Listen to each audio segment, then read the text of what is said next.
and welcome to probably one of the most exciting Facebook Lives I've ever done. It's unusual for me to really, I'm always get enthusiastic about my guests, but the guest today is somebody who I've admired for many, many years. I've read many of his books, and I just love his work. And indeed, we've just been chatting away for about 25 minutes before we came live here. We almost missed the start of this because we were swapping anecdotes about things. But I'll just tell you a little bit about him. I'm going to be reading from notes, so I will try to make it as spontaneous as I can. Okay, Jeffrey J. Kripal, or is Kripal, is the Associate Dean of the School of Humanities and holds the J. Newton Rayzor Chair of Philosophy and Religious Thought at Rice University, where he chaired the Department of Religion for 8 years and helped create the GEM program, a doctoral concentration on the study of Gnosticism, Esotericism, and Mysticism that is the largest program of its kind in the world. He is the Associate Director of the Center for Theory and Research at the Esalen Institute of Big Sur, California, where he also serves as Chair of the Board. Jeff is the author and co-author of 11 books, 7 of which are with the University of Chicago Press, including most recently a mammoth manifesto entitled Secret Body, Erotic and Esoteric Currents in the History of Religions. That's some title. But also, of course, Jeff's latest book is absolutely superb as well, which we will get into and talk in greater detail. But without further ado, Jeff, thank you very much. Welcome to the Anthony Peake Consciousness Hour. Thanks, Tony. It's my pleasure and honor, really. Okay, what I'd like to do is very quickly, and it is very, very quickly, what made you become interested in religion and the particular areas you've been fascinated in for many, many years? Well, it's not a very quick answer. I'll keep it as short as possible. Okay. I grew up Roman Catholic. I wanted to be a monk. I wanted to experience God, essentially. And I kind of hit a wall on that spiritual quest around sexual orientation, male sexual orientation in Catholicism, which essentially pushed me out of the church and into the academy as the only place where I could ask those questions, really. And so I eventually became a scholar of religion or a professor of religious studies, really to try to answer questions around mystical experience and male sexual orientation. And I got into a lot of trouble for that work, that early work, mostly in India. And that then took me out of India, out of the study of Hinduism, and into California and the study of the counterculture, which is how I got to Esalen.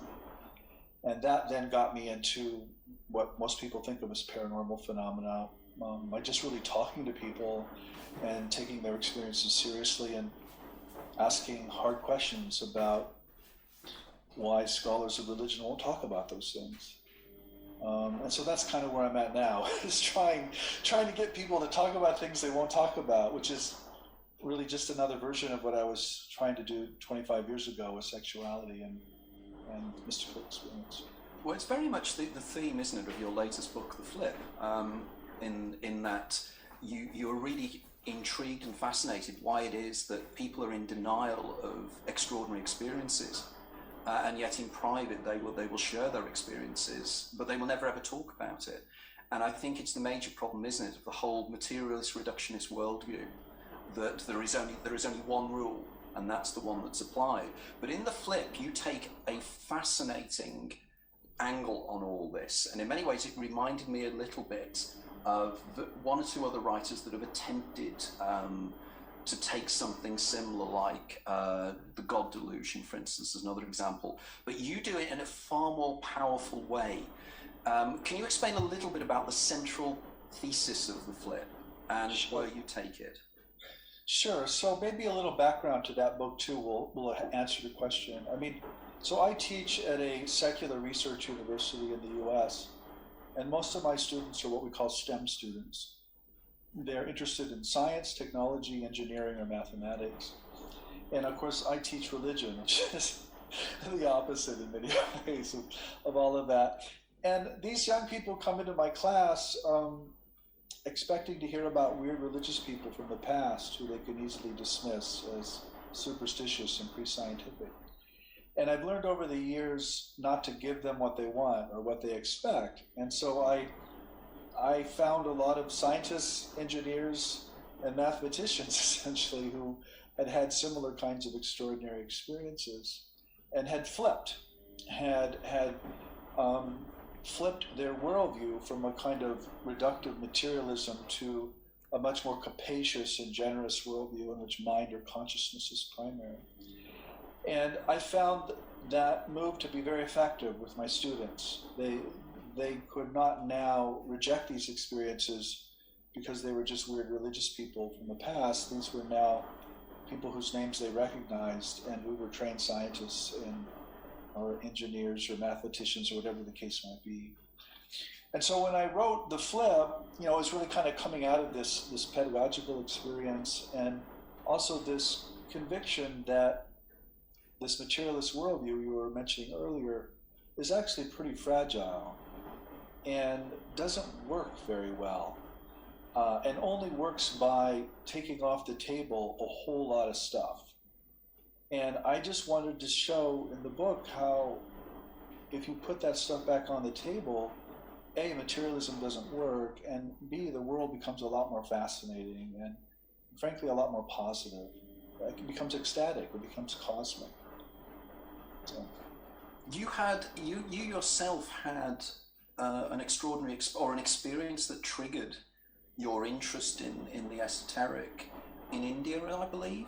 I think there was some experience. Everyone always asks me that question. It seems like the card that gets played right away. I don't consider myself particularly gifted in these areas. I did have one kind of mind-blowing, energetic, out-of-body experience when I was living in Calcutta in 1989, in the fall of 1989. And it was a kind of classic out-of-body experience that involved altered states of energy and erotic states of energy, frankly, and a kind of profound experience of something being downloaded into me, to use a metaphor that would only become meaningful much later.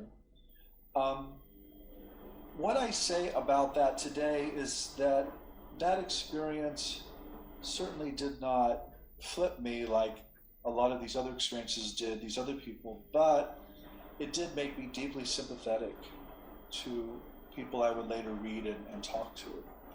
Someone would talk to me about, say, an abduction experience or a near-death experience, and it would remind me so much of what happened to me in Calcutta, and I would just shake my head like, yeah, that happens. Yeah, I understand that.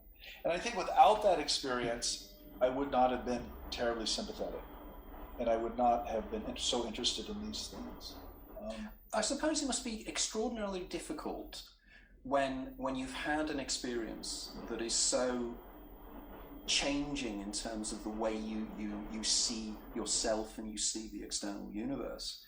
I'm reminded, and I know you mention it in your writings as well, the old Plato's cave and the idea of somebody who realizes that the universe is far greater and far more mysterious, but we don't have the language to even begin to describe exactly these experiences, like books, ideas of cosmic awareness and everything else as well.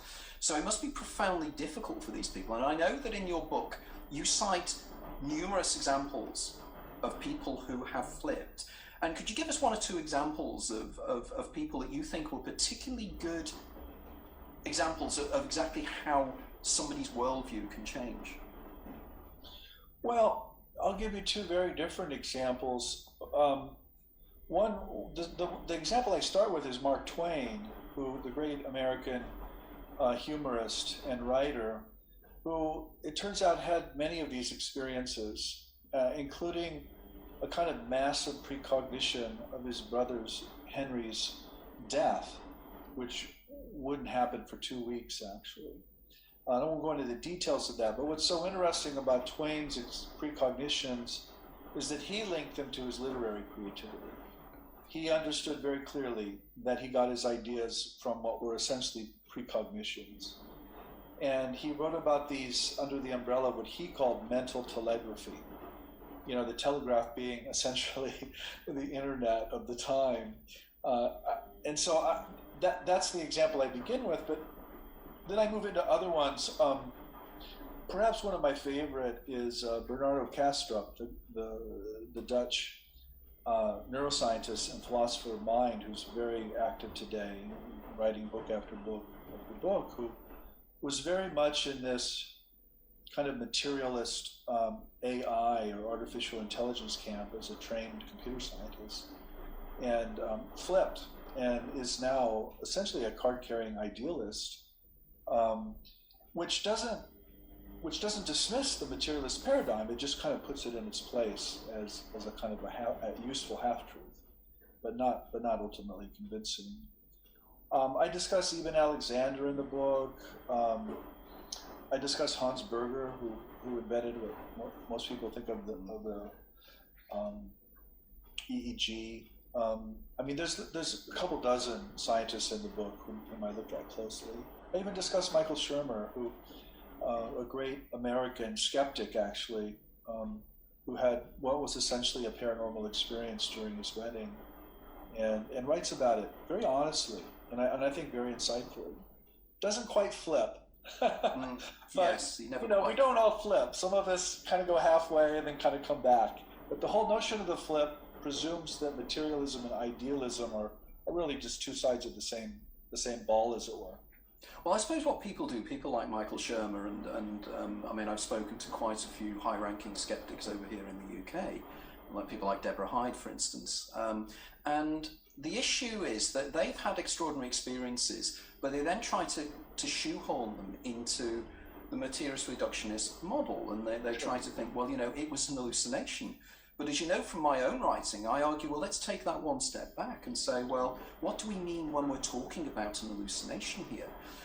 A hallucination supposedly is something that is projected out from your mind into three-dimensional consensual reality, which then occludes, like for instance, if I see an hallucination of a pink elephant, that pink elephant is in my external reality, but is also occluding the informational field behind its body. So there's two things going on here. There's the hallucination of exclusion and inclusion.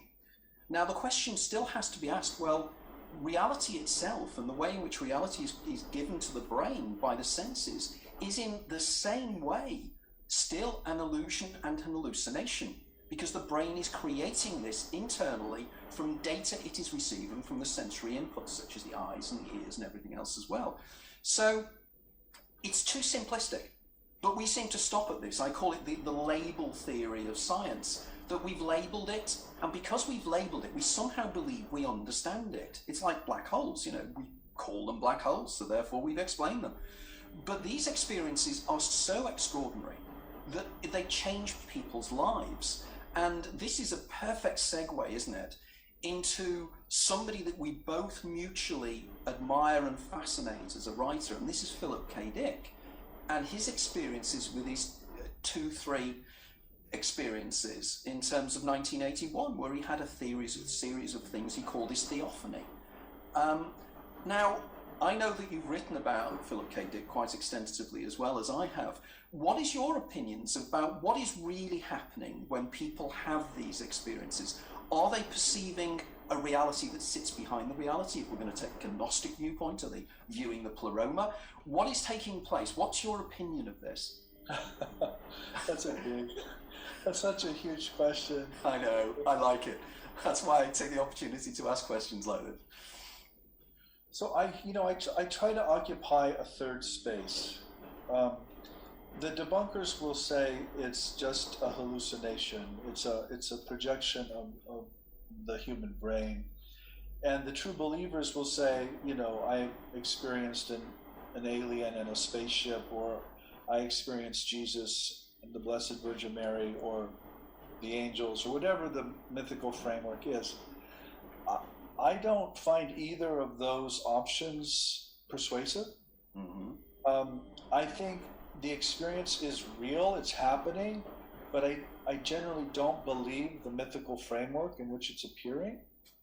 It's communicating something real, but it's not literally the case.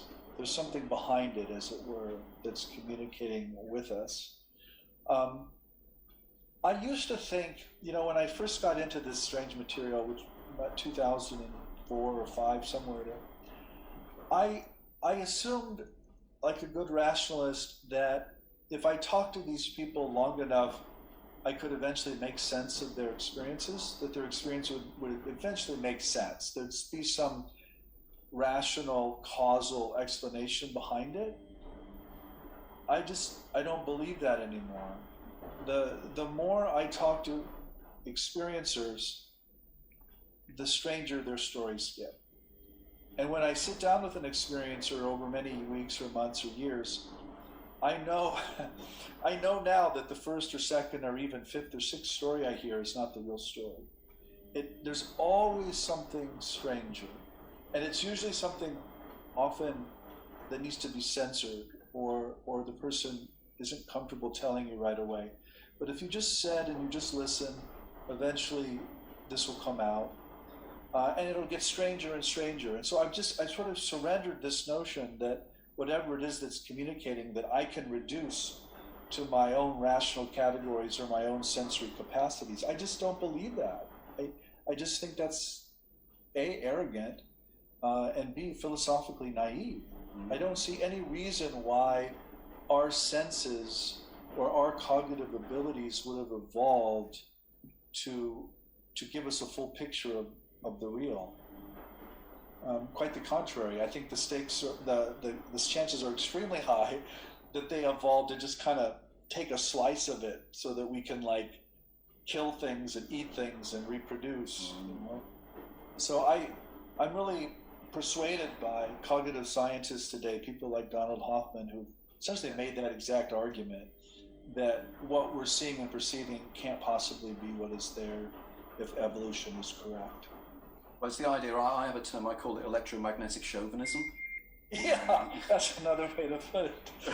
And it's the idea, isn't it? That effectively we believe that the only thing that is actually is a one-to-one relationship. The idea of naive realism. There's a one-to-one relationship between what my senses that I've evolved is telling me is out there. But of course, we know the color blue doesn't exist out there at all. They're just vibrations of the electromagnetic spectrum.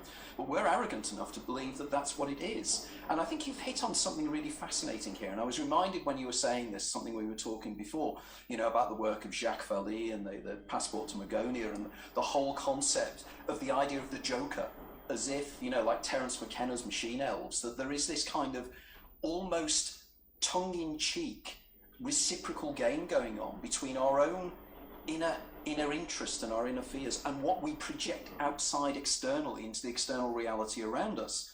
And of course we can reduce this down to quantum physics and the idea of the collapse of the wave function by the act of observation. But it seems that these things seem to reflect back to us, don't they?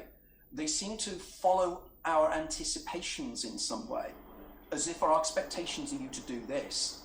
And I just wonder, as a philosopher of religion, and it's an idea that I'm developing at the moment, the idea of what I call the egregorial, the idea that we in some way, through anticipations, create an external reality that reflects our own beliefs. Yeah. Because I've always been intrigued by why it is that certain religious groups, why what seems to be self-evident nonsense gets reinforced even greater. You think about, the things like Mormonism and everything else. These are belief systems that grow up within society and become more real because society believes them.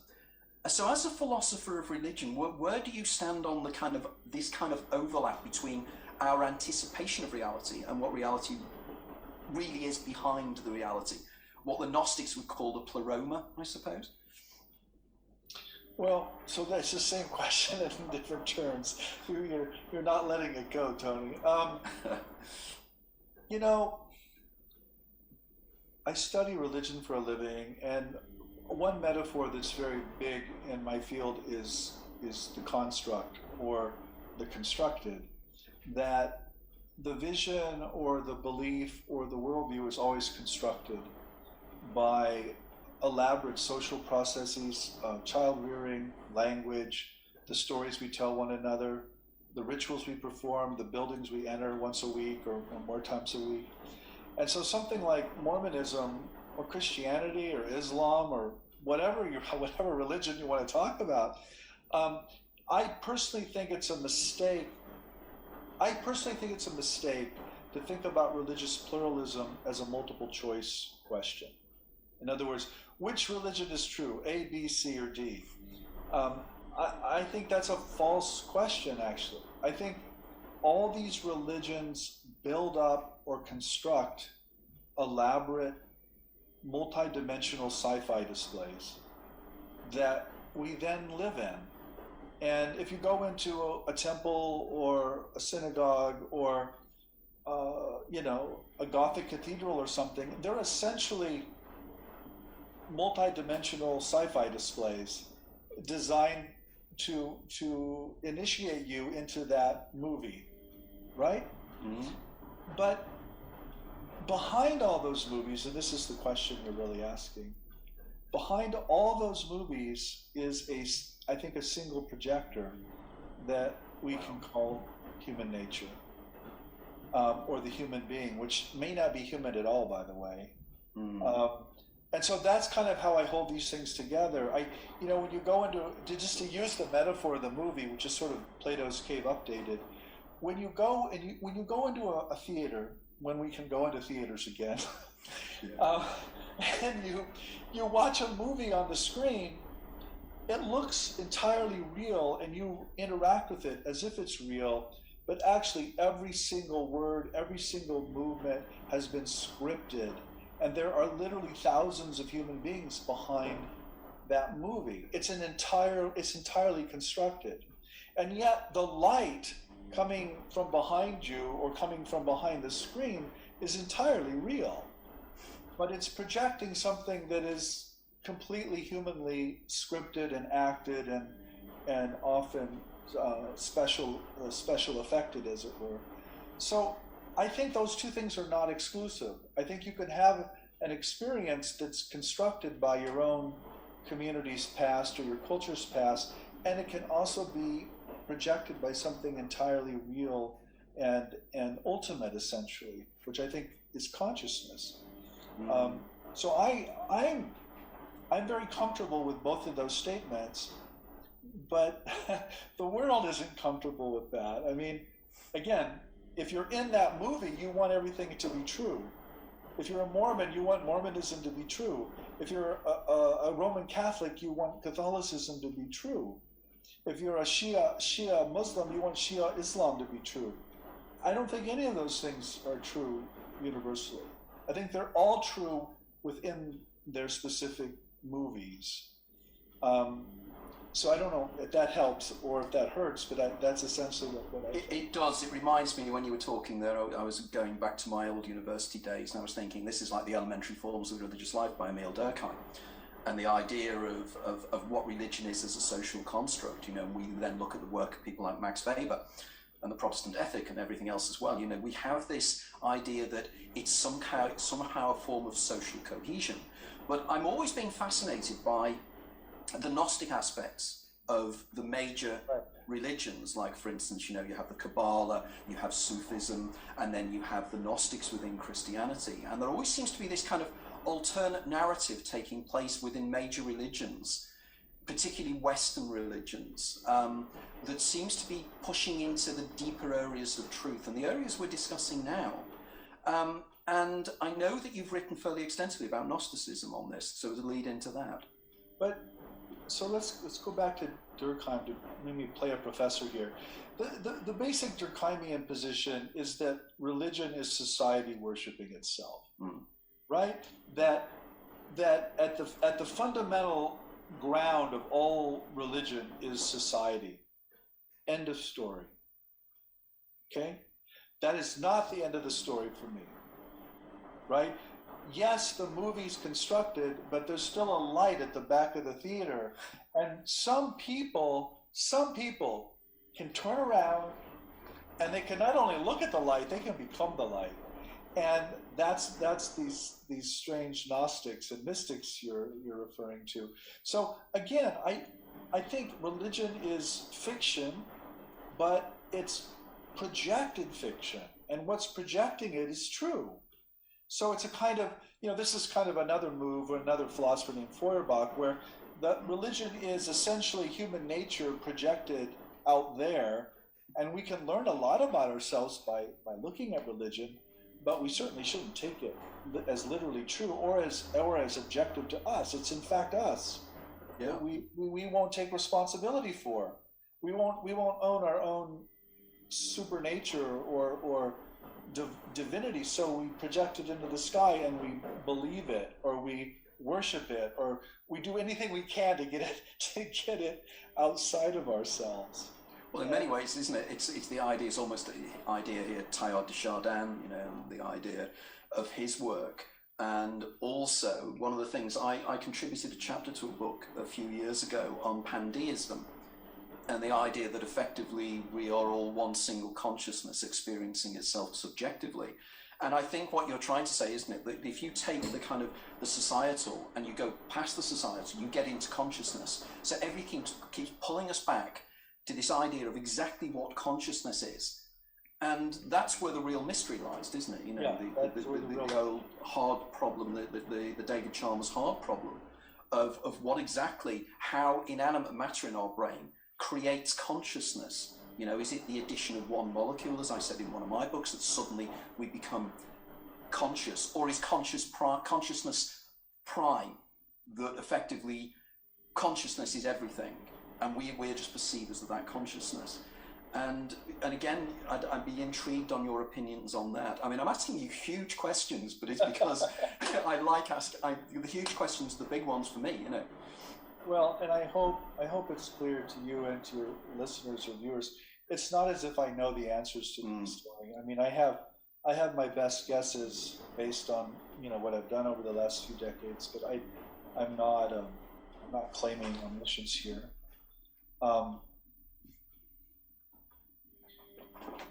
address these questions in the flip, and I go through these 5 options, ranging from straight up materialism, which I think is the standard kind of consensus opinion, to full-blown idealism, which is sort of the other end of the spectrum. And I probably best land in what's called dual aspect monism, and which is really a kind of, I suppose, a form of idealism in some ways. What dual aspect monism says is that reality is one, or not two, if you want to put it that way, and it's neither mental nor material. It's some other fundamental thing that's one thing. And when it gets transferred into a human brain and a body, like this or that, it splits up into 2 domains, a mental domain and a material domain. And so generally our experience of the world is that we have this interior mental subjectivity, and that it's looking out onto this set of physical objects out there. But in fact, we're not separate from that external reality, and this mentality and that materiality are really just expressions of the same deeper reality, which is this non-dual or dual aspect monism. So that's really what I think. That's why I would put my money, if I was a betting man, I would put it on dual aspect monism. But those are just words at the end of the day, and it's kind of an abstract theory, and I don't think we really know. But I'm pretty sure conventional materialism is not true, and I don't find forms of dualism particularly satisfying either. And so I sort of land somewhere in the middle of idealism and materialism. Well, I suppose the issue you have, if you go for a complete dualistic role, the problem you have always is how can something non-physical have action in terms of even my choice to move my arm and my legs? Sure, and there's a lot of problems. There's a lot of problems with any position you take. But this is the mystery of life, isn't it? Is it? The more I learn, the less I know. I think, as was it Aristotle said that? It's true. You end up.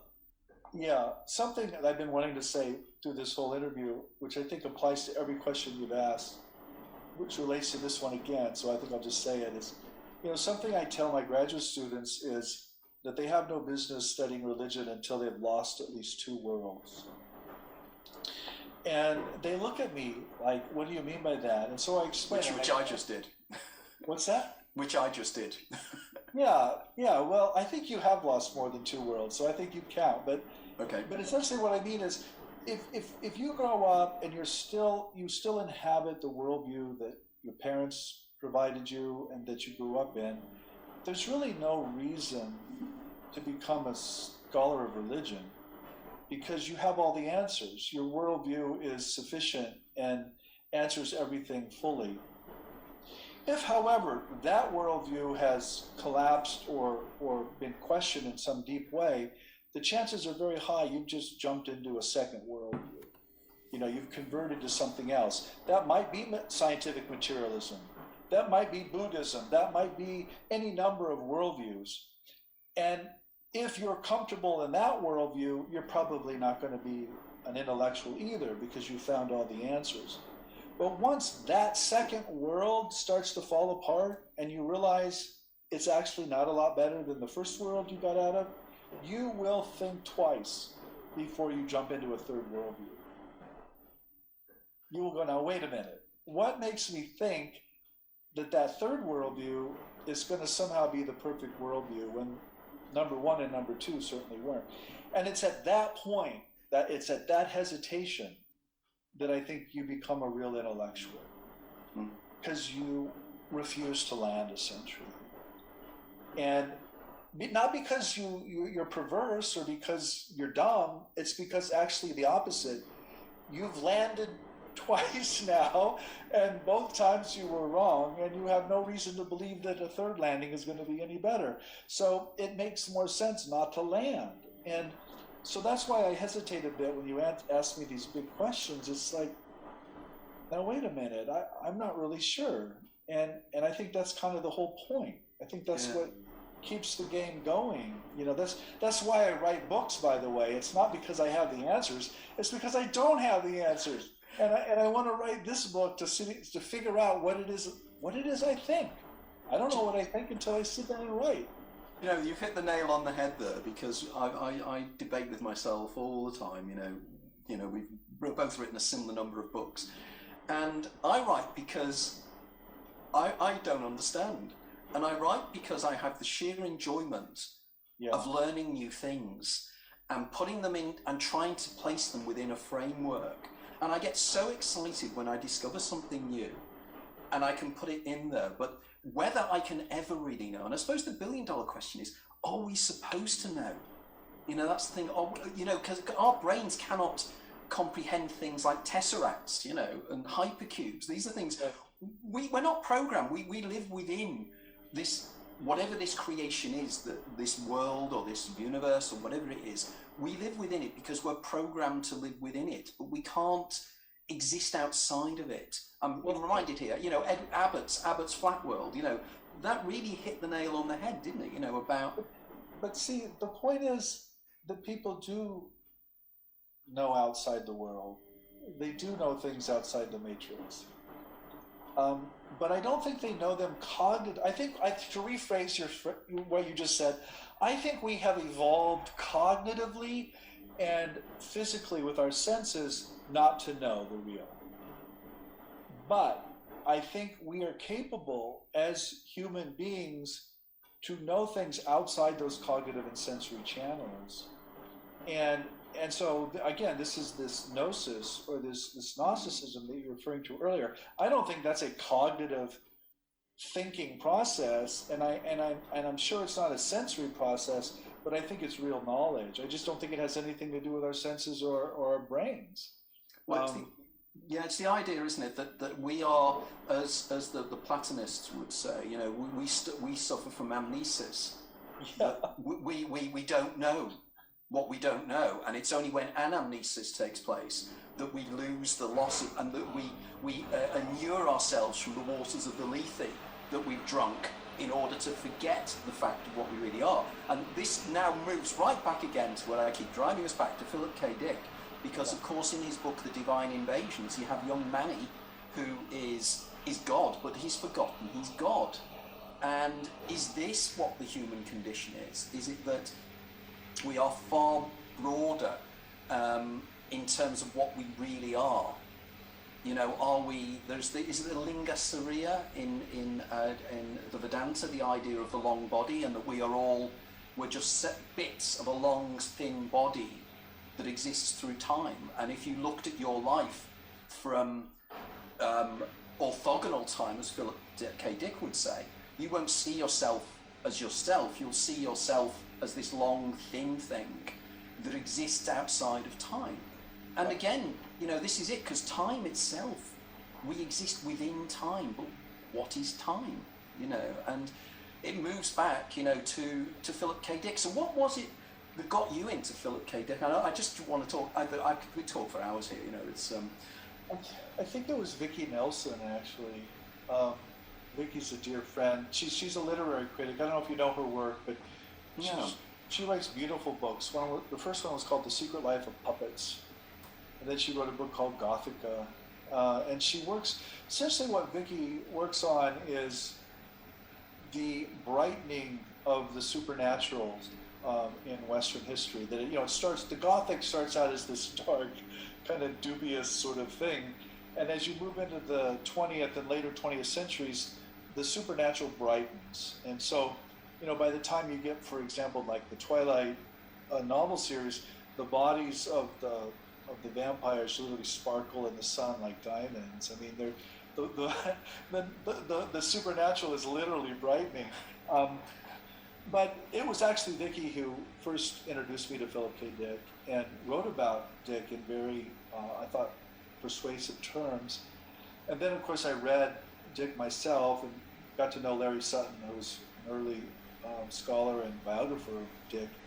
And I, for those of you who have not read Philip K. Dick, I mean, you've all seen movies based on his work, but as a writer, he's hilarious. He's just so funny, and he's so charming, and he's so twisted and broken, and human. I mean, you just want to hug the guy, right? And at the same time, he's talking about these sorts of cosmic experiences of what he called Valis, for vast active living intelligence system, which kind of broke into him in 1974. And he spends the last 8 years of his life really obsessing around, what the heck was that? What the heck was Valis? And what I find so attractive, one of my big meta themes in all my books, Tony, is that writers and scholars have secret lives. And there's always this undercurrent, there's always this esoteric undercurrent of the intellectual life that people are not aware of unless you're in that life. And so I'm really interested in major writers and major intellectuals who have these experiences. And Dick is so perfect because Hollywood loves Philip K. Dick. They've done what, 8 or 9, 10 movies now, but they have never touched his Valis experience. Yeah. Isn't that interesting? That to me is like, that's a red flag. And that's a flag of where our culture's at. We are fine talking about the paranormal as a piece of fantasy or as fiction or a movie, but we are not okay my little one. talking about it as an actual experience. Hello, and Dick wanted to do both. He wanted to talk about it as not yet. I think I'll just real, finish this then. and he wanted to get a talk cup of tea about and it get out in there. his fiction, which of course he did so. Because I'm recording it for the. Right, But, so I just don't think I don't come want to to terms with Philip because I'll I think we Get kind out of come and to get terms it with get out and that. get it done. Yeah, I just want to get this The early recorded Philip as soon as K. Dick, that's but done. certainly not the post-Valis. Well, it's when you read... Clever Pat. It's when you read the sections of the exegesis and his little diagrams of the entities that he said he was seeing, they look like greys. The drawings look like greys. They look exactly like our mutual friend Whitley Strieber experienced. And it seems that there is this kind of inner something. And I think Philip K. Dick, that's the magic of Philip K. Dick, isn't it? His famous Met speech, where he was predicting the idea that we're existing within a simulation. And he was saying that as a fact. He wasn't saying it as a literary fiction, was he? But if you watch that, I know exactly what speech you're talking about. If you watch that on YouTube, all your viewers to go and watch that, speech. That actually became one of his Stinks in essays. it yesterday when I was doing This cooking. work is So I bad. think we can add Sweat. tea bags to it. Smells nice already. Watch that That's why I get to the speech conservatory. Yeah. in Paris or The wherever colour it will be was. out there. It might not What's get. so interesting about it is how I think tea bags will probably go in there as well. the audience is. Yes. You can hear the rustling, can't you? Yeah. Yeah, they're nervous. You know, Dick's nervous too. You could see him kind of choking just up doing and this for a hesitating bit, because he so we've got knows some different stuff he's on stepping there. Yes. over a line. They Don't wanted put to hear the from a moss great on science the fiction compost, writer. 'cause we They don't did want not to Oh, want to God, hear no, from no, a no, great no. science fiction mystic. Right?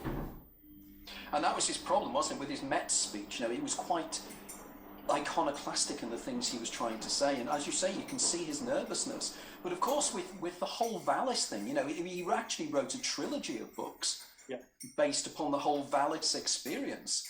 And you then read back to some of the other novels he's writing about, you know, like Ubik, you know, where he's talking about people existing in what he calls half-life, this kind of twilight area between life and death, where they can influence this reality in some way or another. And again, these are incredibly deep philosophical ideas that he deals with. And he was so phenomenally well read. I mean, I spent, when I was writing my book on Philip K. Dick, I felt I was almost becoming him, you know, because you do when you write a biography, you know, and you think, oh my God, you know, I'm starting to think like him. I need to be careful here. And having read all his letters and going through his letters and realizing the complexities of the man, and he was just incredible. I'd love to have met him to just really understand. Oh, yeah. I don't know if you know, but I managed to get hold of a psychometric profile that he supplied to Raymond Cattell, who invented the 16PF. And Cattell sent out a questionnaire to various authors in the late 1950s. And Phil sent the thing back. And now, because I'm a qualified psychometrician, I was able to interpret his raw scores. And in the end of my book, Philip K. Dick, The Man Who Remembered the Future, I actually have a psychometric profile analysis of Phil. And as a professional psychometrician, there's no way I wanted to be in the same room as that guy. Because it was so weird. He was so extreme on so many factors, but intriguingly fascinating. And again, it was a point we were talking on before, which we touched upon, the idea that writers themselves write the narrative in their stories of their own life, but even things they haven't experienced yet turn up in their stories. And it's again getting back to precognition again, isn't it? You know, what is going on in terms of precognition? What do we mean? How can somebody precognize something subliminally almost and write it into a novel and then suddenly start experiencing it again? You know, these are the things that really shake our trees, isn't it? You know, the real mystery of what is... Yeah, I mean, we were talking about this earlier. This is where people just need to read Eric Wargo. I mean... Tell us more about Eric Wargo, just so the guys out there, because it's new to me as well. So Eric is an anthropologist and very gifted writer who thinks about literary creativity as essentially unconscious precognition. So when a great writer is inspired and in the zone, as we say, what's often going on is that writer is precognizing something in the future, and then, of course, working toward it. So the book the book or the essay or whatever the artistic medium is precognizing its own self in the future and creating itself in the past in this kind of time loop. He calls it a time loop. It reminds me of the short story By His Bootstraps. Yeah, I don't know that story. Oh, right, okay. But that's sorry. Eric Wargo, and he's got one book out called Time Loops, which is just brilliant, and he's got another book coming out on essentially putting this into practice. I don't recall the title, but it's coming out with Inner Traditions, you know, any month now. But Eric has really changed the way I think about a lot of things, including precognition, including creativity, including, frankly, cosmology. He works with a pretty established, if not proven, cosmology called the block universe, in which you know very well, Tony, in which the past, present, and future already exist in a single block, and we're sort of moving through it, or we have the experience of moving through it, but in fact we're not moving through it at all. We're these sort of space-time worms that extend from conception, all the way to death, and that long body, as you called it earlier, is who we really are, and what we know at any moment is just a little section of that space-time worm. But this to me, I've worked with people, I've worked with precogs, including a woman named Elizabeth Crone, and essentially what Eric thinks is that, so I think sometimes we think naively that what a precognition is that somehow the spirit leaves the body, goes into the futures, hovers above the scene, and then comes back into the present and plops down the information. And Eric says, no, it doesn't work like that. Remember, your brain already exists in the future, and it's connected to this brain in the present. And so what's actually happening is data is coming from the future back to the present through this perfectly physical channel called your brain, which happens to be a tesseract, a four-dimensional biological time machine, essentially. The reason I'm so convinced by this is I worked with this precog, a woman named Elizabeth Crone, who was struck by lightning and became massively precognitive in her dreams. And she would have dreams of things like plane crashes and earthquakes and stuff. But the vision she would report in the dream always corresponded, or usually corresponded perfectly, to a photograph or image that would appear on the news the next day.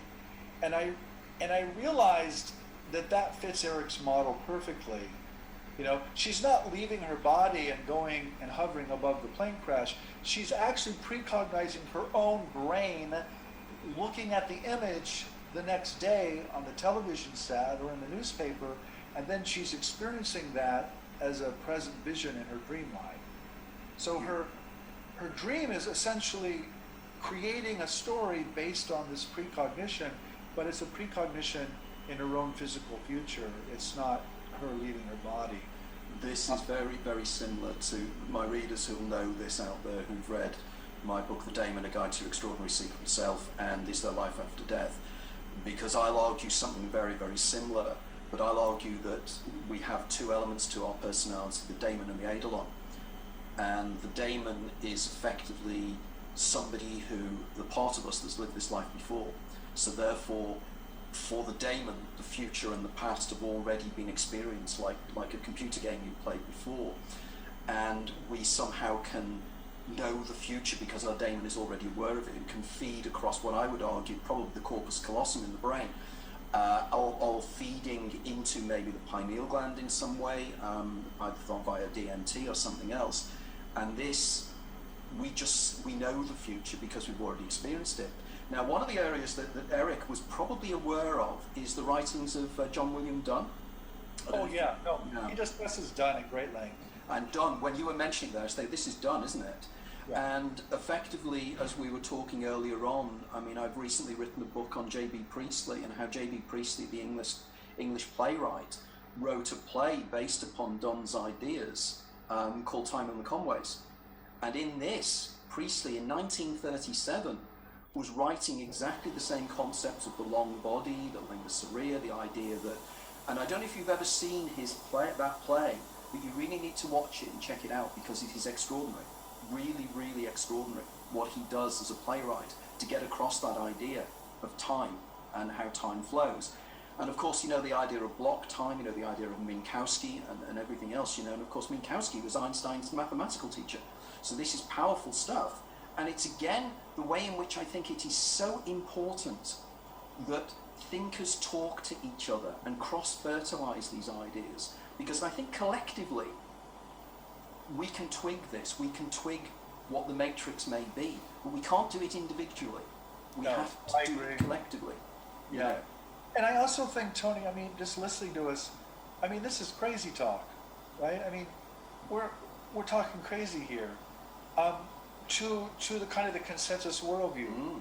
But all we're really doing is trying to make sense of data that we take seriously, right? So to preserve the kind of material consensus, you have to say that these precognitive dreams don't happen, or they're just lucky hits, or they're coincidences, or whatever rhetorical technique you want to pull out of your hat, you know, your little magical spell, wave your wand and it can go away.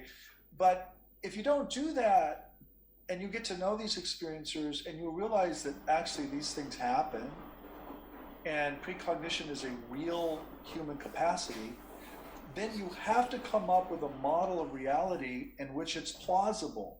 Yes. And that's when you get into the crazy talk. That's Yes. when you get into these wild ideas like the block universe. But they're not wild. Actually, they make a lot of sense once you start thinking about them. Well, they dismiss it, don't they? They turn around and say the plural of anecdotes is not evidence. But anecdotes are important because these are real experiences. And to me, for instance, I did a lot of research on schizophrenia and precognition within schizophrenia in my book, Opening the Doors of Perception. Love that book. Oh, thank you, thank you. And one of the arguments I will use is, you know, when you look at the work of Bloiler and people like that, they had precognitive schizophrenics, and instead of actually saying, how do you see the future? They just dismiss it. They just pretend it doesn't happen. Or they cite the law of large numbers, the idea that if we micro-dream every night, so therefore, you know, we have 1,000 dreams a night, therefore the next day or the next few days there'll be a plane crash somewhere. One of my associates, he had a dream seeing Concorde crashing in France with its tail on fire. And not only that, he knew that the people on the plane were German.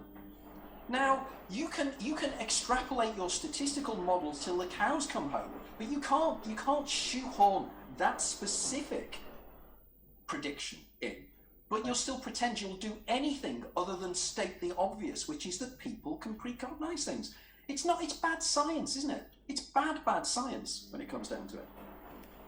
Yeah, I wrote a book called Mutants and Mystics, which I know you're aware of. And, oh, lovely, great book. Yeah, and I wrote about this British-American artist named Barry Windsor Smith, who I grew up with, actually. I mean, I didn't grow up with him, but he was my hero when I was a kid. He was the artist behind the Conan the Barbarian comics in the 1970s. But Barry Windsor Smith writes this memoir in about 2000, 2001, somewhere in there, called Opus. And he tells about these precognitions he has in his parents' home outside of London of events that will not take place for 3 years. And these are very, very specific precognitions. They were kind of daytime fantasies at the time. But he could see the people, he knew what they said, he knew what office building they were going to say what sentences in, he knew what the traffic looked like outside of his window, he knew every single detail, and he wasn't even living in New York at this time. He was living in his parents' place outside of London. So the variables that would have to play out over a 3-year period to produce these exact events are astronomical. You either have to say Barry's lying, or you have to say he's telling the truth, and then you have to deal with this. You know, you have to come up with you have to come up with a cosmological model or an understanding of the human being that will allow for this kind of thing to happen. And so I think that's what we need to do. Mm-hmm. This is what I call making the impossible possible, by simply giving it a new framework. Well, it is, isn't it? It's hiding in plain sight here. Effectively, the way that the new paradigm could develop, and it is evident and it is there, but people are just in denial of it. They will do anything other than address these issues. And I have it in my life, you know, this is why I have a special group of friends that I liaise and talk to, because the rest of the world don't understand guys like you and I, because we're asking the really big questions, but what we're doing is, we're asking a question like, you know, my argument, my analysis of hallucinations. You know, somebody sees something, scientist says it's an hallucination. I then bounce back and say, okay, explain hallucination to me. Like, for instance, if Oliver Sacks's book, Hallucinations, one of the last books he wrote, I'm intrigued about Charles Bonnet syndrome. I'm intrigued as to why it is that people that have certain form of Alzheimer's develop powerful Charles Bonnet syndromes. They see things that are out there in three-dimensional reality. It's as if another world is coming through from somewhere else that is, again, I keep coming back to the pleroma, kenoma idea of the Gnostics, the idea that there is this world, we are in a simulation, and there's this real world that the demiurge, Yaldabaoth, has denied us because they've structured this illusionary world, Maya, that we're trapped within. But like Plato's cave, we're the kind of guys that have gone, no, we're not. We are the guys that are listening to the guy that's gone to the end of the cave. And we're one of the prisoners that are going, well, you might have a point. Right, I'm chained to the floor at the moment, looking at the shadows on the wall. But I can actually hear the guy who just came out from outside, and I actually believe him. You know, Yeah. So but that's not a very comfortable position. I tell you, I think No. it's better to just be chained to the floor and not listen to the guy. Well, what we're hoping to do, a couple of my books are just coming out in Greek, in the Greek language, and my Greek publisher is very keen for us. We did an event at Dracolo Caves here in the UK, Dracolo Tunnels, this last April, where we recreated Plato's cave in that environment. And I work with a couple of researchers that have invented something called the lucid light device, which brings about out-of-body experiences and virtual other things. It's one's a consultant neurologist and a consultant psychologist. And what we're going to plan to do, I've done some research and I've found the actual cave that they believe that Plato used as his basis for Plato's cave. It's the cave of Vari, which is in Hymettus outside Athens. And we're going to try and recreate it in some way, which would be really exciting if we could do that. Because people need to understand that these are not new ideas, are they? You know, these go back for millennia. You know, it's nothing new. See, actually. Right, well, we're coming towards the end of time, and I knew end of time. Time doesn't exist, but unfortunately, our block time we've just run out of, which is incredibly sad. But as I was saying to you earlier on, we're going to have you back on, and we're going to have maybe a 3 or 4 way conversation with you and with a friend of mine, and if we can get Whitley Strieber along, even better, because that would be extraordinary. But your work is incredibly, and I mean incredibly important. So can you let people know what your books, how you can get hold of your books and everything else as well, and your wonderful website? By the way, that image you have on your website on the front page, it's very kind of Caspar David Friedrich. It's really wonderful. I love that image. I must ask you at some stage where you got that one from. But how do people contact you and jump into your work? Because they will not regret it. Yeah, so my website is just jeffreyjkripal.com. And of course, all the books are available where the whole world seems to be going these days is Amazon. Make a few more bucks for Amazon. But you know, you can get the books at any bookstore. I'm happy to come back, Tony. I'd like that. I'm a fan of yours as well. It's a mutual fan club. It might be kind of embarrassing for some of your listeners, but probably, yeah. Well, I think we've both taken the opportunity to actually chat, you know, which I think is what I wanted to do here, because there's so many things I feel I can learn from you.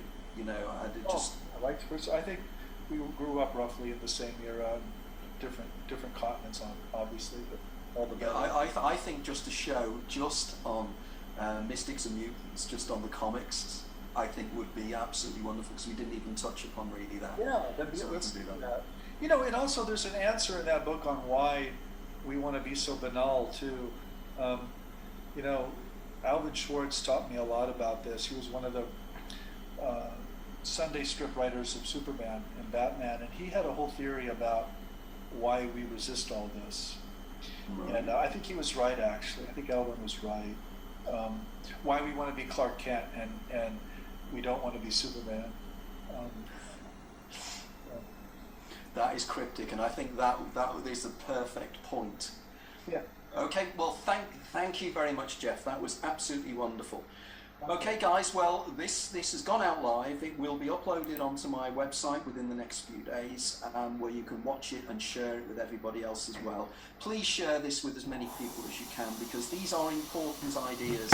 And if you really believe in the kind of stuff that Jeff and I are doing, please help us get these ideas out there. There's got to be what Gladwell called the tipping point. There has to be a point where more and more people are talking about these ideas, and we will then push, and it will really start. because at the moment it feels like it's the myth of Sisyphus. We keep pushing the things to the top of the hill, and it rolls back down again.